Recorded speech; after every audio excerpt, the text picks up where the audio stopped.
yeah, wasn't really playing in that second year. Was kind of in an interesting situation, and it was tough. You could probably say I was definitely down, definitely Yep. depressed, to be honest. But yeah, I think ever since I was young, I was really intrinsically motivated. Right. First, Okay. passion for it. Yep. I love playing. And quite intrinsically, yeah, internally motivated to Yeah. continue my career and maximize my potential. So, yeah, well, I think for me personally, I don't feel like for myself it's a sacrifice. I love doing it. Yeah. Yep. That might change if somebody else values other things more, but Yep. I don't seem for me it's sacrifice for my Yeah. parents. Yeah, I owe them a lot. Like, I mean, if using that analogy, I think the climbing of the mountain is the best part, really. Right, okay. There's never, I don't think there'll ever be a view in which you think like, oh, this is the point where it makes it, at all worth it. I mean, I suppose there's always time for reflection, but Yep. going on, which is something referenced at our Harvard team a lot as well, is just, embracing, enjoying that process. It's all in that, it's all in the process, really. So, Yeah. that's what over time leads to success, if you want to label it that way, or just only doing what you're doing for a certain outcome or a certain status or end goal, then you probably won't get there. You kind of really have to like doing those smaller things that amount to you actually getting there, if that makes sense. Okay, so it's an absolute pleasure today to welcome a professional footballer who's played in the USA, he's played in the UK, and he's also studied at the world-famous Harvard University. So it's a great pleasure to welcome Tony Dogan to the show to share his secrets and sacrifices of his professional football journey so far, and much, much more. So Tony, welcome to the show. Yeah, thanks for having me. It's good. No problem at all. No problem at all. Thank you so much for spending the time, because I know you're really busy with your football at the moment. So thank you for finding the time with us in between kind of sessions. So before we start, so the listeners can get to know you a little bit better, my children have come up with 10 quick fire would you rather questions. And normally this part of the show, my children would ask the questions. However, today they're all either competing or they're actually training. So unfortunately, you're stuck with me. So let's get into the first ones and see what they've asked. So the first one is, would you rather game or read a book? I'd say read a book. I mean, I won't, to be honest with you, I probably haven't read too many books as of lately, complete Yep. books, but I'm not much of a gamer. So, Right, okay. I'd read a book, yeah. Okay. So the next one, would you rather earn a million or win a million?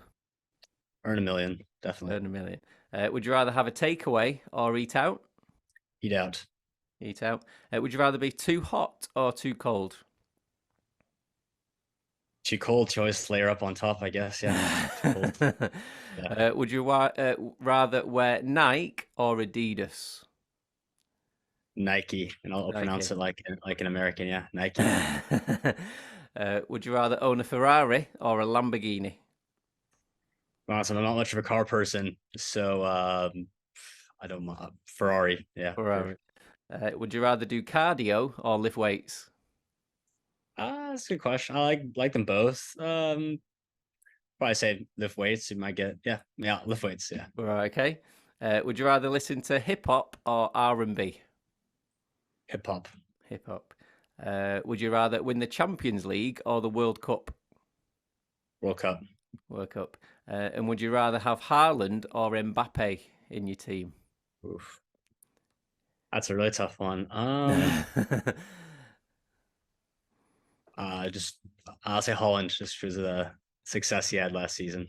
Well, I know both of my boys yesterday when they were writing the questions, they were both having a debate who themselves would rather have in their team as well. So when I tell them that, one of them will be really pleased. So great answers there, great answers. So okay, let's begin. So as you know, the podcast is to shine a light on the secrets and sacrifices all families go through to allow their children to become elite level athletes, and that's something really close to our hearts with having 4 children currently on that journey. So my first question is, could you take me back to your earliest childhood memories when you was living at home in Seattle in Washington, and what family life was like back then for us? Yeah, so I was born in Seattle, but we Yeah. moved when I was about 3 years old to a town called Rolla, Missouri. So Okay. I probably don't have too much recollection of Seattle at that point. Okay. But yeah, Rolla, it's a small town, about 100 miles from St. Louis, Okay. um, the bigger city. So my dad teaches at university there. So I lived there when I was about three until about 11, 12, I'd say. Okay. So yeah, no, it was good. Like a lot of kids in the neighborhood that we'd always be playing sports with outside. Yep. Uh, yeah, I played all the American sports growing up. I mean, soccer, as I Yeah. would say, the kind of the main one usually, but I played basketball, baseball, American football, Okay. hockey, everything. So yeah, it's good. So what age were you when you kind of fully immerse yourself into like kind of soccer then? Can you remember? Yeah, that was probably maybe like 10, 11, I would Right. say. Okay. Yeah, I was part of like other competitive teams probably for basketball and baseball, but I think eventually basketball was the one that probably went the longest, but yeah, probably about 11 years old. Right. Okay. And then with that, would you miss any school for kind of playing soccer at the time, or was it Yeah, at that point, no. right? So that was like an elementary school, as we said, it's still relatively young. Yeah. I would play, I was younger, more recreational. We call them grassroots leagues here. Yeah. Yeah. Part of the team. The last 2 or 3 years when I lived in Rolla, it's still quite young. We traveled to St. Louis for games to Yeah. have a bit more competitive element. But at that time, even I would still think a lot of it at that age is just being with the ball and Yeah. even playing a lot of like informal settings too. So I was always, even playing in my yard downstairs Yeah. with my dad. We had like a decent basement we could kick the ball around, and then there's also Okay. even pickup games with at that university with some of the students that they were probably 20 years old, but I would always be jumping in as like a good 10, 11 year old. So no, I love doing that. Yeah. Right. Okay. And do you come from like is your family sporty? Do like kind of your parents? Did they play We both sports? enjoyed watching sports. I Okay. mean, neither were professional Yep. athletes or anything like that, but Okay. they enjoyed watching sports. My mom's a pretty big sports fan, and all the Seattle teams where she's from. And yeah, my dad, he's from Turkey, so I think that was a good influence for me to Right. Okay. being in a small town in the U.S. to get into soccer. Right. Okay. And then would with regards to kind of your training and your sports, would that be something that you'd push your parents to do, or would there be the times where it was say your parents saying that you need to do this extra training, or you need to go to kind of football or like kind of your It basketball, was or did that kind of come from definitely yourself? it's me definitely dragging them to all this. I mean, they were definitely supportive. Yeah. Took me, as most parents are, chauffeur to a lot of these things when you're younger. Yeah. So, but it was definitely me dragging them to different trainings and just to the field by myself. Yeah, exactly. Right, okay. Because literally just before we came on air, I was reading an article with Tiger Woods, and he was mentioning that he never, or his parents never asked him to play golf. It was always him asking his dad to Right. like kind of take him to golf, just like kind of you said there. And he was saying it should be the child's desire to want to kind of train, and we see it so much where. Like we have four children currently on that journey, two of them who play football, my two kind of middle boys, and you kind of get the impression a lot of the time that there's so many parents kind of out there that are kind of pushing the children to kind of do the sports or the kind of activities, whereas like you said and like Tiger Woods has said, the desire and that kind of fun for the sport needs to kind of come from the child as well, really. And I think one of our previous guests, Danny Evans, he's a professional basketballer for Team GB at the time, and he said there's only so much other people can kind of do for you. The rest comes from kind of yourself and that motivation within. Yeah, a lot of that is even like at that younger age, especially the best players are probably made in their backyard, just juggling the ball, playing with your friends, just Yeah. because the parents can take you to all the trainings you want. But I think that's when a lot of those skills are developed on your Yeah, own. definitely. So we was reading. So it is a family kind of podcast normally. When we was doing our research, my boys found a piece that basically they said that in 2015 you was training for Dundee and St Mirren in the Scottish Yeah, Premiership. But then you secured a scholarship for Harvard University. Um, how did that kind of sequence of events kind of like unfold, and how did that work? Right. So yeah, after I left Rolla, I lived in San Yep. Diego for 3 years. Okay. Yeah, and then that was great from a life and football perspective. I played on Yep. some good teams. A lot of those players that age still are having good careers now. But then after that, I lived in St. Louis for four Okay. years. So I played for this club called St. Louis Sky Gallagher, and yeah, from a football perspective, it was amazing in terms of the facilities, Yep. the coaches, the other players that were on the teams that I played for. Really developed as a player there, and Yep. that was a great platform for me to kind of for my next steps. Yep. So especially then, the normal pathway for American players was to go play at U.S. university. And if successful there, then you could take professional steps after that. So Yep. I was really looking to, yeah, go to a good university in the U.S. to play there, and spoke to some schools. Eventually committed to Harvard. So that Yep. was 18 months before I would actually go. Yep. Uh, Okay. so it was actually through some connections with Scott Gallagher at my club and at Cool. Harvard. I just Yep. had a summer before my last year of high school where I trained with those two Scottish clubs. Wow. It Cool. wasn't per se like proper trial because I knew that I was going to be going Yep. to Harvard. I mean, it must Yep. have found its way on the bio on some website, but it was a great experience. Like, Yep. really enjoyed it. Like, yeah, had a great fascination with the British. I know it's Scottish, but very similar Yeah. football Yeah. culture to Yeah. England. Definitely. Yeah, so really enjoyed that. I think those like that they kind of stimulate that kind of fire in your belly for kind of playing the professional game as well. Then to kind of have that experience, I think it's just one of those kind of memories and experiences that you just kind of can't get back. And it's, I mean, for my two boys who are currently on that journey, they want to be professional footballers. When they read that, and like we've had a number of kind of professional footballers on throughout kind of the shows that we've done.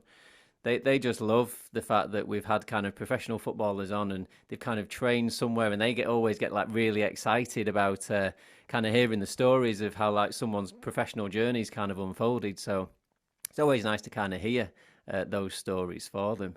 Yeah. So can you remember your, say, first wow moment in kind of football where you kind of thought, God, this is something that I really like kind of want to do? Because I know we was one of our first guests we had on was Mane Onarise, who you're familiar with, and Yeah, I know Manny. He was a good guy.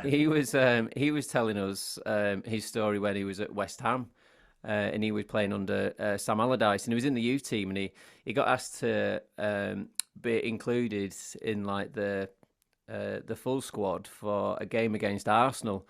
And he said that was his like kind of massive like kind of wow moment, and from that moment on, he thought he was just in that kind of that bubble there. So that was his like kind of first kind of wow moment. So I didn't know if you had anything like kind of similar that you Yeah, could share. obviously, look, being in a Premier League squad is amazing. I can't say I've done that, but yeah, probably not one in particular that stands out. I think Okay. when you're looking up levels and you're in your journey at each place you're at, each level, there will be Yep. certain milestones you hit Yeah. that Yeah. where you are seems like a good achievement. Either Yep. whether it's moving to San Diego and then you join that really good team there. Yep. Say every step you go, maybe you commit to Harvard. Yep. You're at Harvard. Unfortunately become captain when I was there, which is a Yep. good achievement. And then you graduate, and then you sign a professional contract. That's another milestone. Yeah. Yeah. Say football, etc. So not one in particular, but I'm Okay. happy with. I've gone to different stages, kind of Yeah. achieving Yeah. that next. Yeah. Oh, right, okay, cool. So from that then, would you say that you had, say, a normal childhood growing up with like kind of trying to pursue a career in, say, professional football? Because we've had a number of, say, professional footballers on. We've had a number of professional athletes on, and they've all said a similar thing. Really, they've all mentioned about um, not being able to, say, go out with friends in an evening because they may be kind of training. Friends may be kind of knocking on the door once they finish training, but then they might need to kind of refuel or have an early night because they knew Yep. they had like kind of training, or the training at, say, 6 o'clock in the morning. I know we touched on Danny Evans, the basketballer, and his friends couldn't get their heads around him getting up at 6 o'clock and going training before school. They just thought it was a bit like kind of bonkers, and it was a bit like kind of weird for kind of doing it.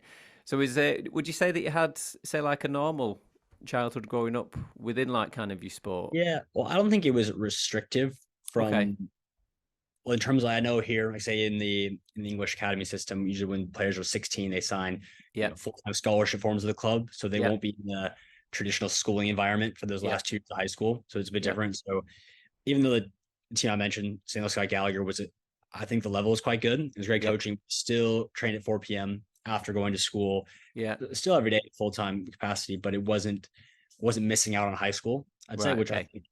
think yeah, it's interesting here how you really have to make that decision. But in terms of growing up, um, not really. I Yep. think everything I did was what I wanted to do. Like I said Yep. before, it wasn't pushed externally through my parents or um, handcuffed through the club. I think I really liked going to training, coming Yep. back, and eating dinner and preparing myself to go again. So Yeah. I Yeah. probably could have had the opportunity to do the more traditional childhood things, some Yeah. cases, but a lot of it I enjoyed kind of treating myself as a professional per se, Yeah. even at Yeah. a younger age.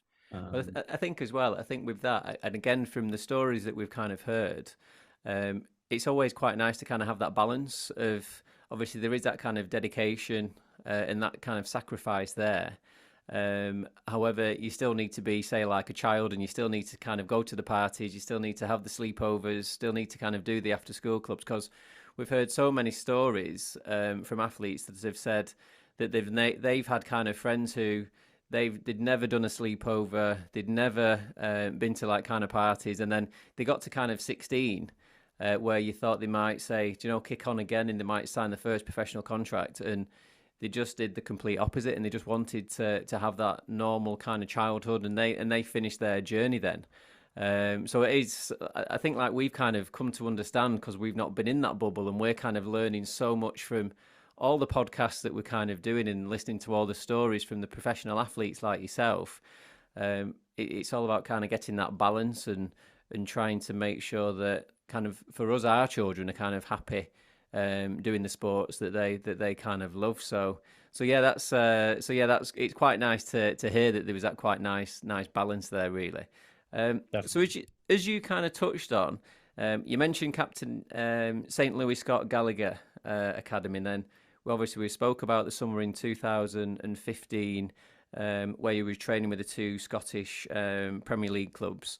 We've kind of briefly touched on captaining the Harvard Crimson men's soccer program, and then obviously you've had a number of trials at professional clubs in, like, say, the UK, which have all been, like, say, amazing sporting and academic achievements. But how do you kind of personally cope with the peaks and troughs and like the roller coaster of emotions of a professional journey? Well, yeah. So when I graduated Harvard, I went to yeah, I kind of wanted to go pursue playing professionally. Yep. You kind of went to a club called Dundalk in Ireland. Yeah. That was Yeah. right near the start of COVID. So yeah, I was there, eventually signed there, kind of like right after COVID finished. And was Okay. there for 2 seasons. Yep. Played I had two loan spells is there while I was there as well. One with Yep. Athlone, Yeah. their Irish club, and then Ford Madison, a team in USL League One, which is the Yep. United States, Okay. which are all good experiences. Yep. Playing in a professional setting in Ireland, League of Ireland, Yep. and USL, United States, which was Cool. great. Yeah, so then that's finished, and as you know, I'm here in the UK at the moment. I'm training with a club right now to Yep. continue my career here in England. Cool. So yeah, I had a good taste of getting the professional game after college, and yeah, definitely I'm looking to continue that. Right. Okay. So, because again, I asked the question because we've had a couple of guests on. So one of the guests that we've kind of touched on was Luke Joyce, who's a professional footballer. He made over 600 EFL appearances, and he's one of our close friends. And he spoke about on the show that he was at Port Vale at the time, and they'd played a match on the Saturday. He'd gone in for a meeting on the Monday, and when he came out of the meeting, they'd released him from his kind of contract. And obviously he's got like kind of a family and like kind of a mortgage, and then obviously we've had Mane on, who you're friends with, and he'd mentioned about again the time where he was in that bubble and he was at West Ham, and Sam Allardyce was the manager, but then Sam Allardyce left and Slaven Bilic came in, and from Mane being in the first team, he got kind of knocked down to like kind of the youth team again, which all affect you kind of, you know, like say mentally. Is there been any kind of like significant events for you that have kind of affected you mentally with kind of the process or the journey? Yeah, I mean, everybody's career is going to have their own unique journey, and Yeah, but I think for me, in this particular moment, I think that second year when I was in Ireland, probably yeah, in terms of on the pitch, didn't go to plan per se, and right, mentally it was definitely tricky. Just kind of dealing with that process and everything. I think maybe during COVID, it's a bit yeah, tricky as well in terms of off the field kind of. yeah, yeah, Sometimes you live on the edge of the world if everything is going right in that yeah, football sense, but being able to still maintain a calm mental status, positive mental status, yeah, um, when things aren't the field, all in the field aren't always yeah, perfect is a challenge, but it's also a good skill in terms yeah, of being able to you're always gonna have those moments in your career. So yeah, yeah, definitely. It was over there. Yeah, wasn't really playing in that second year. Was kind of in an interesting situation, and it was tough. You could probably say I was definitely down, definitely yeah, depressed, to be honest. yeah, But and it definitely impacted my performance as well. So it's a bit of right, like a spiral where yeah, maybe whatever reason you kind of get yourself in a yeah, get down, and then maybe off the back of that you're not performing as well on the pitch, and then it kind of spirals down a bit. So yeah, yeah, off the back of that, when I'm on loan to Ford Madison, the yeah, United States, and I think at the end of that loan spell, I was definitely back in a great mental frame. First of good, all, yeah, physically back in a good spot to kick on again. yeah, But even though in that moment, I haven't probably publicly spoke about this period too much, but in that moment, okay, it was difficult. yeah, yeah, But now looking back on it and kind of the knowledge I gained, experience I had from that, I feel like I'm a way yeah, better, stronger person mentally, but also as a player on the pitch, being yeah, able to handle those things in your career. I feel like I'm much more equipped to do so now, yeah, coming off the back of that tougher okay, time. yeah, So now I'm grateful for it. But if you would have asked me how I felt in that moment, then yeah. I'm proud to be here now. So yeah. Right. Okay. So for the viewers and listeners at home, your partner's Gina Kennedy. So she's one of the top 10 squash players in the world. She's Great Britain number one, and she's having like an amazing kind of career, which was a career that she probably started later in her career. She went to Harvard as well, which is where you both met. Yeah. Does that help with having Gina, who's a professional as well? So you'll both have kind of the ups and downs of a professional sports career. Does that help for you two because you're both in that kind of situation? You've both kind of experienced different things, or Well, yeah, definitely. I mean, having a partner that's also involved in professional sports kind of understands the lifestyle that comes with it. But yeah, in terms of speaking about maybe her unique situations within squash, and yeah, likewise mine with football, yeah, you'll be able to kind of talk through some of those yeah, current happenings, yeah, have a good perspective on it. Definitely, yeah, you kind of bounce off one another. So yeah, I think that's great. Just to be able to put one another in each other's shoes, just to yeah, first have some empathy on the situation, but also kind of help develop solutions to what might be going on. So yeah. no, it's good. Okay. So another question is that so us for a family trying to kind of understand the world of say professional sport. I mean, again, one of the reasons that we always kind of speak about on the show is that we didn't realize as a family how hard it was going to be to have say 4 children trying to progress in the world of say like elite sport from whether it be being kind of time spent apart. If our eldest is kind of traveling away and she's kind of competing with the tennis abroad, I mean, like over the last kind of couple of months, she's probably been away about 3, 4 times away, which means it's either myself or my wife who's going away, and then whoever stays here. There's say like the three of the children that have got their activities, and like the boys who are playing football, or our youngest who's doing her football or kind of a horse riding. Do you find it difficult with like kind of your timetables? Obviously, you're more based in like the UK, and I know Gina's recently been to like say the US. Is it quite hard kind of being apart kind of so for such a long kind of period of time and Yeah. Um, I mean, the nature of the two sports is quite different, I think, from Yeah. being on an individual sport on a world tour setting, and then with a team sport that you're going to be based in a physical location. So of Yep. course they're Yep. harder together. But then, I've kind of been in Ireland, been in the US since finishing, and of course you're going to training at the same location every day. Yep. With a, say like a squash player or a tennis player, you can Yep. kind of base yourself for training where you like, and then you obviously travel to the event. So Yep. I think similar to your last question, we really we understand the Okay. lifestyle of Yep. professional athletes, and then I think we definitely make it work really well. So, Right. Okay. but it is kind of nice with me trying to be based in the UK now. Sorry, Yep. where Okay. there'll be a bit more overlap in terms Yeah. of Yeah. Cool. geography. Okay. So, has there been any times where you felt like kind of giving up on the professional kind of say football journey, and what is it that makes you kind of continue? So we've had like kind of numerous kind of guests on now. So one of our most kind of amazing guests that we had on was Freya Levy, and she competes in she competes for Great Britain and England in four different kind of disciplines, and she kind of spoke about having that kind of fire in like kind of your belly, like all the time, and like we was talking about the Tiger Woods kind of conversation before that I was just reading before we came on. That kind of desire kind of comes from kind of within. So has there been any times where you felt like giving up, or does that not really kind of enter into your head? Are you just that kind of resilient as a professional athlete that you do just kind of keep going and going and going?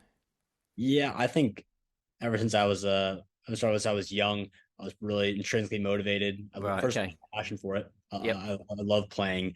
And quite intrinsically, yeah, internally motivated to Yep. continue my career and maximize my potential. So no is the answer. But like I would say in that second year in Ireland, when kind of mentally I was in a tricky spot. Yep. Um, of course, that's you have a lot of thoughts going through your head, but Yep. I no, I would say especially coming off the back of that, um, feel really strong and to kind of deal with any sort of situation that comes my Yep. way, which inevitably on the rest of my career, there's going to be some up and downs. Yep. Even now, the reality is like being a free agent. I'm training Yep. with a club at the moment, but Yep. not officially signed somewhere. Obviously, that brings uncertainty, Yeah. but I'm kind of off the back of that, by the fire in my belly, and Yep. belief in my ability, most Yeah. of all, to kind of persevere through whatever the future brings. Yeah. So And I think again from listening to the kind of stories and the answers to that question, I think like the resilience and that internal motivation, and that kind of just sheer determination to want to succeed. It's so kind of obvious with like all the kind of athletes that we've had on that it just never really kind of enters your mind. Which for a lot of other individuals, it might be that things do get kind of too much and they kind of lose the confidence. But I think with the professional athletes that we've had on, there is that real kind of hunger and desire and that intrinsic motivation just to very single minded that this is 100% what I want to kind of do. So okay, so another question is: would you say that your parents have kind of sacrificed to kind of help you along the way? So I know again, like we kind of touched on, for us, kind of personally as a family, we feel like we do kind of, I'll say sacrifice a lot. However, I know when we spoke to Lee Grantham, he's an ultra marathon runner, and he said for him, he didn't see it as a sacrifice, and his family didn't see it as a sacrifice because he loved doing his running, he loved doing his sports.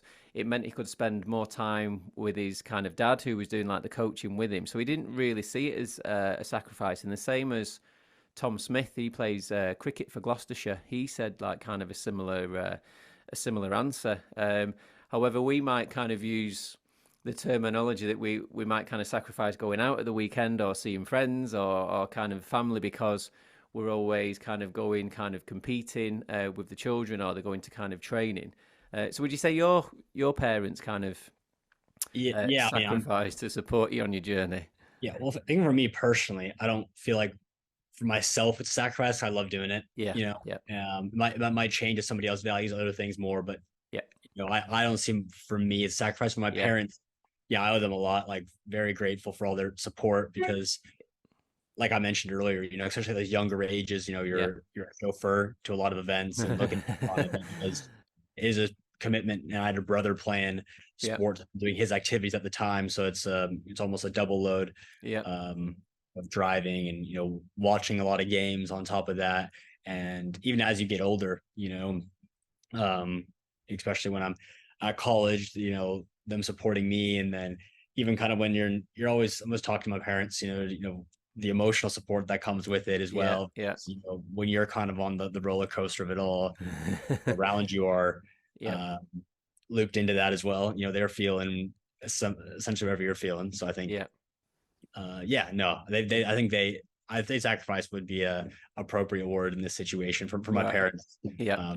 They thoroughly, I think, enjoy watching me play and enjoy following my journey, but I still think there are some elements of sacrifice for them. Yeah. Yeah. All right. Okay.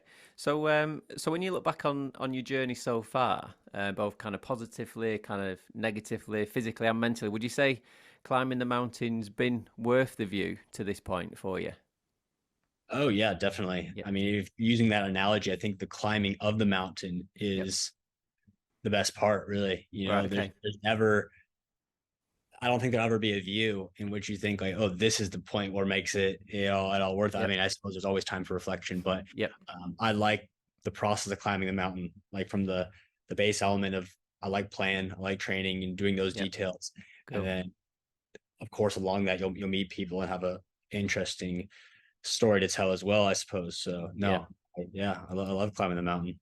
Oh, right, okay. So as we come to the end of the show, we have a tradition, and we ask all our guests whether they have any favourite quotes or philosophies that have kind of been used to kind of help them on a daily basis to get to where they are today. And we have spoke about Freya briefly on the show today. And from an early age, one of her coaches told her that if it's meant to be, it's up to me. Um, and then we've also had Reece Brown, who used to play for Manchester United, on, and he was the first guest on season one, and his was more based on, like, say, the mindset of an individual. And he said just to be as fit as possible, to be as strong as possible, and to have the right mentality. So I didn't know whether there was anything that you kind of like worked around that you could share with us today. Yeah, in particular, I'm not like a massive quote guy in terms of Okay. specific quotes, but there's definitely different ideologies and concepts. And I think Manny might have mentioned his podcast. I did listen to his Yeah. prior to myself coming on. But it's just something referenced at our Harvard team a lot as well, is just embracing, enjoying that process. It's all in that. It's Yeah. all in the process, really. So Yeah. that's what over time leads to success, if you want to label it that way, or just positive outcomes. Yeah. Just kind of your details in training, but also your lifestyle around it, from physical things like nutrition and sleep, surrounding yourself with good people as well. So I think, yeah, just really embracing the process and enjoying it, Yeah. because I feel like you're only doing what you're doing for a certain outcome or a Yeah. certain status or end goal, then you probably won't get there. You kind of really have to like doing those smaller things Yeah. that amount to you actually getting there, if that Yeah. makes sense. Right. Okay. So what's next on your journey? Is there any kind of future kind of projects or plans that you can kind of share with us Yeah. today? Yeah, hopefully from a football perspective, I'll have Yeah. some updates for everybody soon. As I've touched on my current situation. If Yeah, yeah. And we probably keep not. our fingers crossed for you for that one Yeah, as yeah, well. look, yeah, but so enjoying this journey I went out, and then Cool. outside of football, I also do Yeah. some consultancy work with First Point USA. It's just an agency that helps student athletes from different sports look to play at American universities. Okay. So, which I enjoy doing. It's also good just to have something outside of football as well that Yeah. you're engaging in, Yeah. to, provides value to your life in that sense too. And especially with me kind of going through that system, it's a good fit because I can relate to Yeah. the opportunities there, but also living here, I can relate to the kids Yeah. here. So yeah, if anybody is interested in pursuing those opportunities, I can help them as well. Cool. Well, I think again from speaking to the athletes that we've had on the show, it's always great that once they've been on that journey themselves, they can help other individuals into that kind of situation. So we had Jay Elliott. He set up his own consultancy company. He used to swim for Team GB. And he was wanting to kind of help up and coming like athletes, and he was wanting to help them with like kind of the mental side. And again, like you kind of mentioned about all the kind of ups and downs and the roller coaster kind of emotions that you kind of have on the journey. It's always great that there's so many kind of transferable skills and real life kind of stories that as an athlete you can kind of share with the children that are kind of on that journey, and they can kind of relate to that a little bit more as well. So anything like that can kind of help more children get involved in sport and be more kind of physically active and help them to achieve their dreams. I always think it's a brilliant kind of thing that people can kind of do. So that's we'll definitely look out for that. So Tanner, thank you so much for being a guest on Elite Children, a family portrait. I'm sure the listeners at home can definitely see they're not alone on bringing up elite level children. Words like dedication, inspiration, motivation all spring to mind from the stories that you've kind of shared with us today. So thank you so much for that. Good luck with your future ventures. Good luck with the trial that you're currently on. We'll definitely keep in touch to see how that goes. But thank you so much, and thank you so much for being such a lovely, honest and humble guest on Elite Children, a family portrait. Thank you very much. It was nice speaking to you. No, thank you very much.